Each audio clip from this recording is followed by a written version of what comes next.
Let us seal this evening's practice by percussively chanting loving wishes for universal enlightenment and well-being. May all minds of all beings lucid yet void no be as enlightened as a Buddha's mind symbolized by a one-syllable bija. May all speech of all beings resounding yet void no be as loving as a Buddha's speech symbolized by a multi-syllable mantra. May all forms of all beings sensual yet void no be as healthy as a Dhammak type depicted in Buddhist statuary.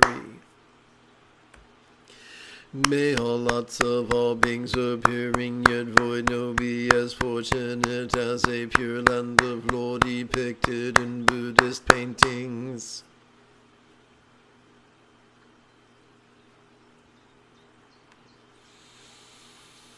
If you feel that I have earned it, you could give this live stream a thumbs up. You could even help support this channel. In approximately 10 2/3 hours, I would very much like to return to lead tomorrow's early meditation class and group practice. And if you are as geeky as me, may the Force be with you always.